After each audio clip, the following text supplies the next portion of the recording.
La plaza de San Pedro. Aquí se reúnen cada noche miles de personas con lámparas encendidas para revivir juntos su fe. Una fe que comparten en todo el mundo más de 1 millardo de bautizados en el nombre de Jesucristo. Este es el inmenso caudal del pueblo católico, más del 17% de la población mundial.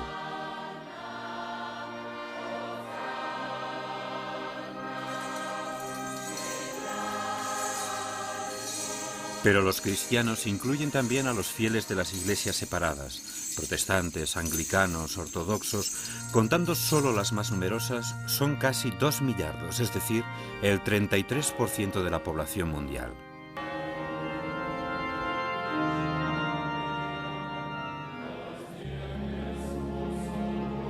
Así pues, el número de católicos en el mundo es como un inmenso río que cada día recorre los senderos de la vida, caminos que conducen a Jesucristo, aquel que para los católicos ha dado y sigue dando palabras de verdad, amor, justicia y paz.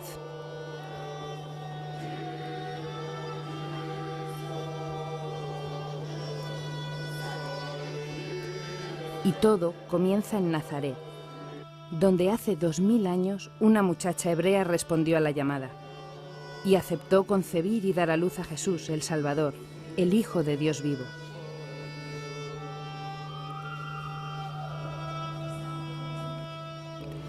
Por ello, para conocer la historia de este pueblo de bautizados en nombre de Jesús, que existe y crece aún tras 2000 años de historia, hay que empezar por el momento en que esta historia da su primer paso.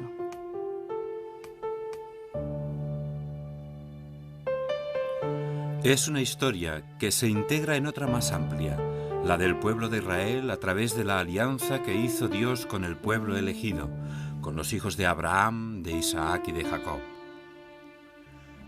El primer paso tiene lugar hace 2000 años en Nazaret, un pequeño pueblo de Galilea en el corazón de la cultura hebrea.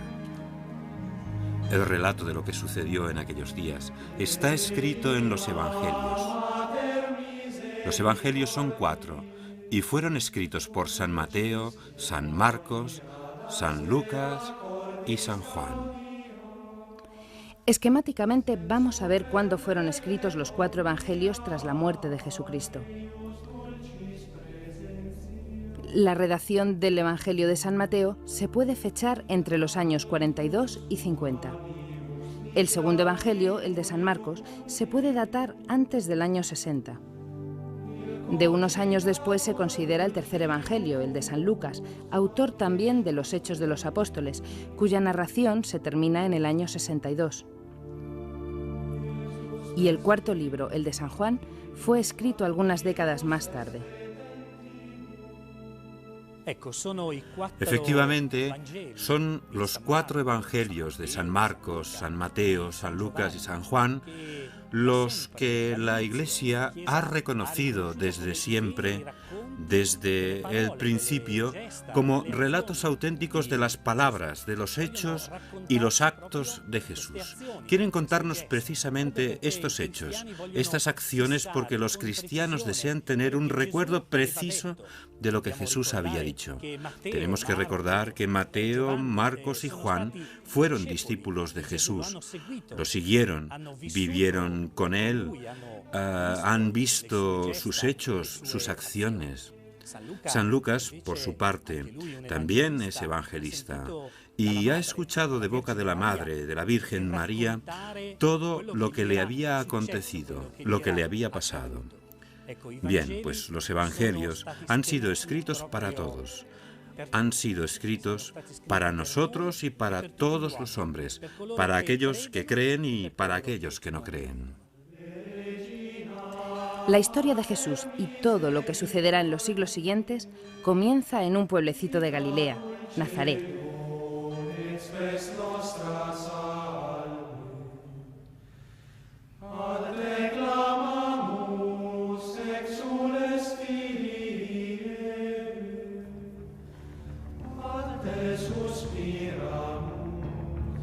El pueblo hebreo llevaba siglos esperando al Mesías, el cual debería librarlo de la esclavitud y salvarlo.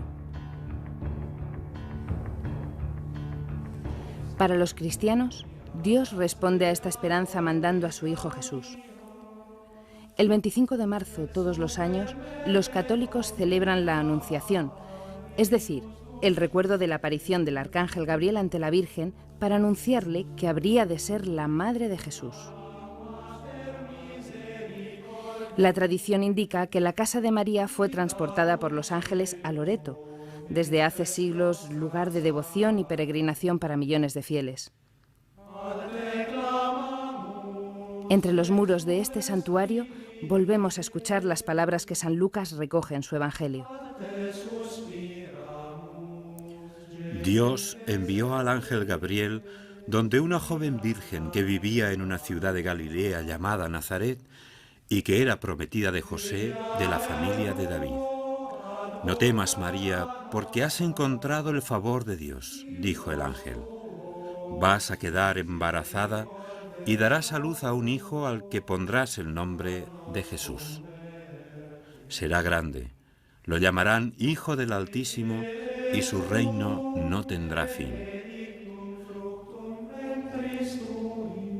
Y ella respondió: que se haga en mí lo que tú has dicho. Jesús nació en Judea, en tiempos del rey Herodes. Judea estaba bajo el poder de Roma. Por ello, cuando el emperador Augusto ordenó que se hiciera un censo de todo el territorio del imperio, José y María se pusieron en viaje hacia Belén. Y en Belén no encontraron quien les hospedara en aquella fría noche de hace 2000 años. Y aquí, en Belén, nació Jesús, en un pesebre. Y quienes estaban allí para adorarlo eran los pobres, los pastores y los mendigos. Los evangelios entran en detalles sobre la vida de Jesús a partir de la época en que Jesús, habiendo dejado Nazaret, se acerca a la orilla del río Jordán y se presenta ante Juan el Bautista. Juan acepta bautizarlo e inmediatamente desciende una paloma del cielo y se escucha una voz que proclama: Este es mi Hijo predilecto. En él he puesto mi amor.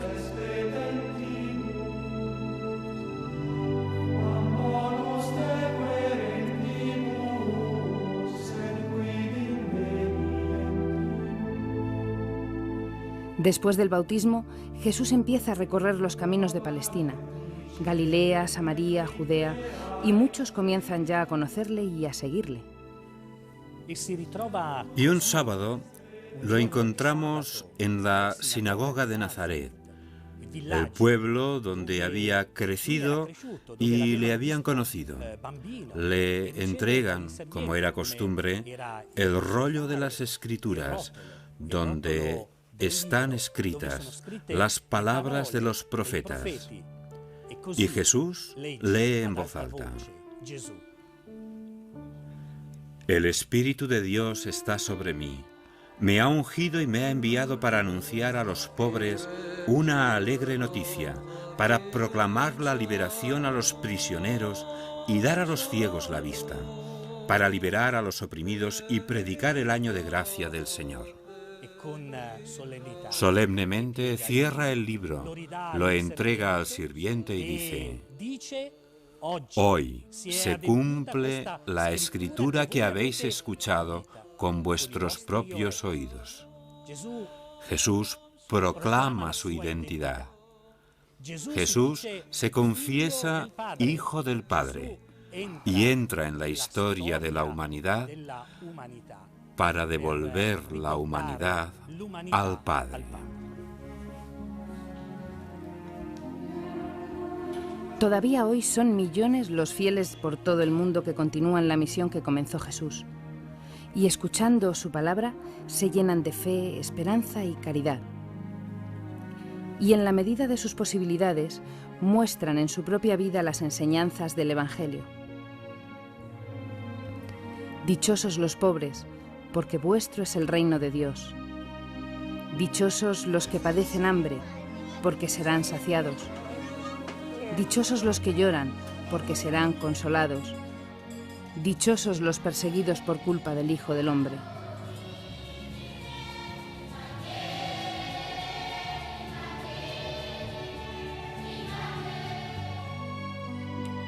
Pero Jesús no se limita a anunciar que el reino de Dios está reservado a los pobres, a los olvidados, a los desheredados. Jesús elige a sus discípulos entre los que no tienen nada. 12 sencillos y pobres pescadores. Y mientras los gobernantes del imperio se rodean de notables y ocupan lugares reservados a los poderosos, Jesús construye los cimientos de su reino junto a 12 sencillos pescadores. Y aún en la actualidad pide a cada creyente que le siga y tenga fe en él con la misma sencillez de espíritu que caracterizaba a los primeros discípulos. Los apóstoles fueron 12, y entre ellos está Pedro, el pescador al que Jesús se encuentra en la orilla del lago Tiberíades junto a su hermano. Y a los dos les dice: «Os haré pescadores de hombres», y ellos lo siguen sin dudar. Desde el primer momento, Pedro y los otros discípulos intuyen que en Jesús hay algo excepcional. Cuando Jesús les pregunta: «¿Y vosotros quién decís que soy yo?», Simón Pedro contesta: «Tú eres el Mesías, el Hijo de Dios vivo».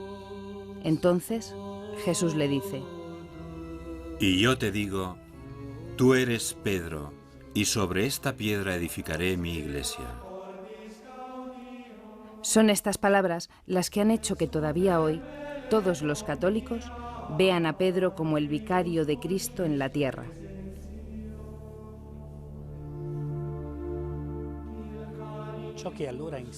Lo que enseña Jesús es algo nuevo, absolutamente nuevo para aquella sociedad. Una sociedad regida por miles de leyes, miles de prescripciones, pero también mucha prevaricación. Jesús enseña que es el amor al prójimo, que nace del amor de Dios, el elemento para la nueva humanidad, para acercarse de una nueva manera a los demás, la más dolorosa, el perdón. Perdonar al otro que voluntariamente te ha hecho daño es la extraordinaria novedad que enseña Jesús. Aún hoy, las palabras de Jesús creo que son rompedoras, provocadoras. Las enseñanzas de Jesús podemos resumirlas en 7 breves frases que encontramos en el Evangelio. Leámoslas juntos. Se había dicho ojo por ojo y diente por diente, pero yo os digo que si alguien te golpea en la mejilla derecha, deberás ofrecer la otra. Yo os digo, amad a vuestros enemigos, rezad por aquellos que os persiguen. Si amáis solo a aquellos que os aman, ¿qué mérito tenéis? No juzguéis y no seréis juzgados. ¿Por qué ves la paja en el ojo de tu hermano y no ves la viga en el tuyo? ¿Cuántas veces debo perdonar, Señor? ¿Hasta 7 veces? Yo os digo, no solo 7, sino 70 veces 7. Ama al prójimo como a ti mismo. Ve, vende todo lo que tienes y entrégalo a los pobres. Luego, ven y sígueme. El amor que Jesús anuncia es un amor que procede del profundo amor por el Padre. Y es este, y ningún otro, el que puede suscitar la humanidad, el que puede hacer que nazca una humanidad nueva.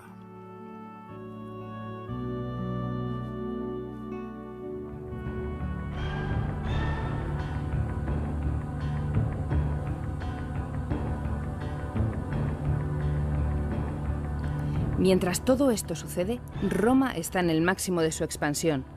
El imperio se extiende de norte a sur, un poder probado y funcionante que domina pueblos y territorios por medio de un control eficiente, cuando no brutal, que emana del emperador y desde sus palacios romanos se extiende por medio de procónsules, procuradores y prefectos a todas las provincias y estados vasallos.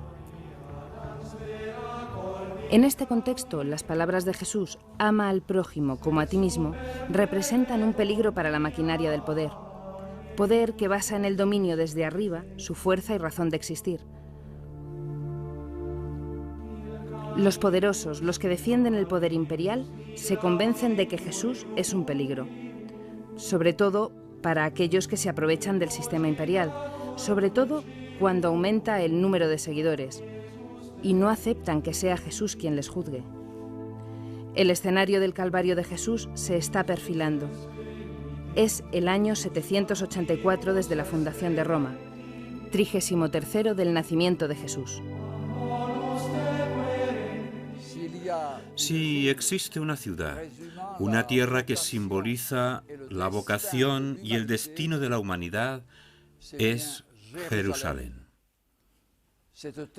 La tierra 3 veces santa por diferentes motivos para los hijos de Abraham, hebreos, cristianos y musulmanes. Aún más, comprender Jerusalén es poseer las claves para interpretar toda la historia de Dios entre los hombres. Cada uno de nosotros puede decir de ella, junto con el salmista: «He aquí a mi madre, en ti todos los hombres han nacido». Es más que un símbolo, señal de auténtica paz entre los pueblos, a pesar de que a lo largo de la historia y sobre todo en la actualidad nos muestra su rostro desfigurado por la violencia. Jerusalén es más que una ciudad, es más que una tierra santa, es la santidad de Dios. Es Jesucristo, el Hijo de Dios que con su cruz y su resurrección nos enseña que el amor es más fuerte que el odio, la vida más fuerte que la muerte. Miradle, seguidle. Con él todo se hace nuevo, como la primera mañana de la historia.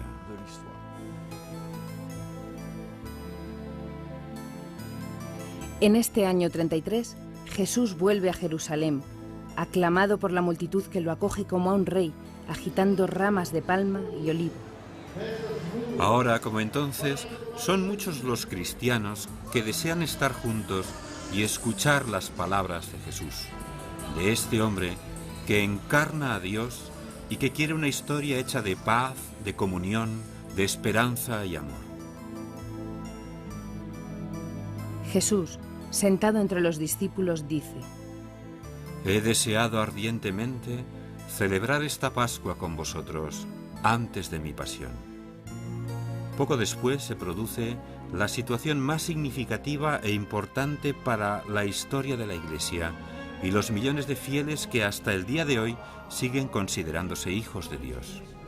Es el momento en que se instituye la Eucaristía, el momento en que Jesús instituye la forma a través de la cual, después de haber subido a los cielos, sigue presente en la vida de cada hombre. Todos los días, en las celebraciones de la Santa Misa, el sacerdote recrea los gestos de Jesús y junto a él revive el misterio de su cuerpo entregado y su sangre vertida por todos. Las manos del sacerdote reactualizan los gestos que hicieron las manos de Jesús.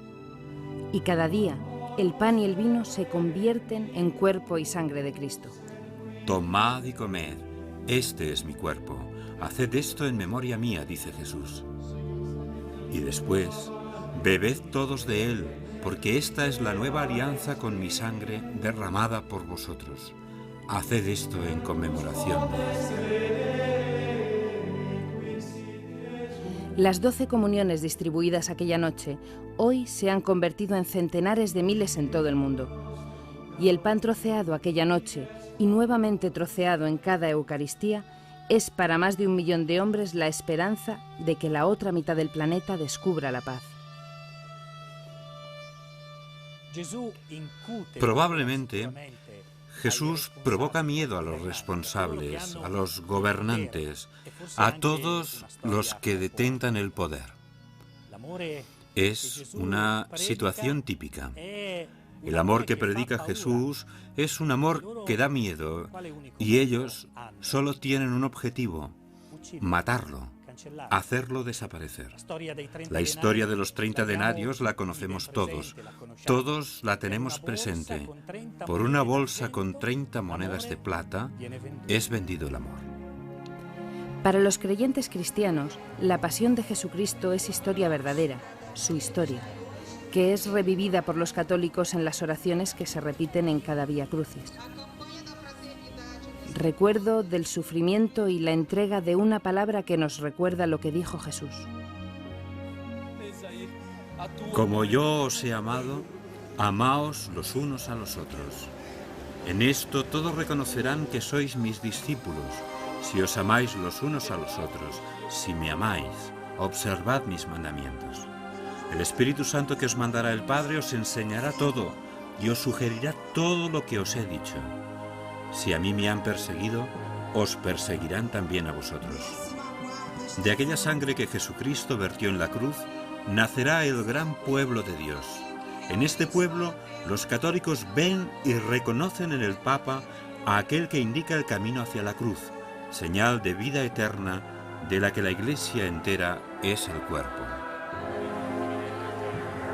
Jesús resucitado no tarda mucho en mostrarse a los suyos y se aparece en Emaús a sus discípulos.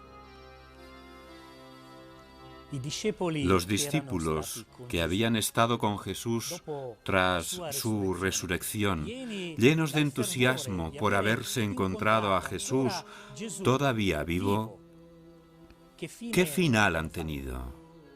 ¿Qué camino tomaron? No podían hacer otra cosa que seguir el camino de la obediencia a las palabras del Maestro. Id por todo el mundo, predicad la buena nueva, bautizad a cada hombre que encontréis en vuestro camino, bautizadles en el nombre del Padre, del Hijo y del Espíritu Santo. Y así se dispersan los discípulos por todo el mundo. Podemos ver en un mapa el recorrido que hicieron los discípulos. Desde aquel día, el número de católicos ha aumentado constantemente. En la actualidad son casi 1 millardo en todo el mundo. 484 millones en toda América, 289 en Europa, más de 100 millones en África, más de 110 millones entre Asia y Oceanía.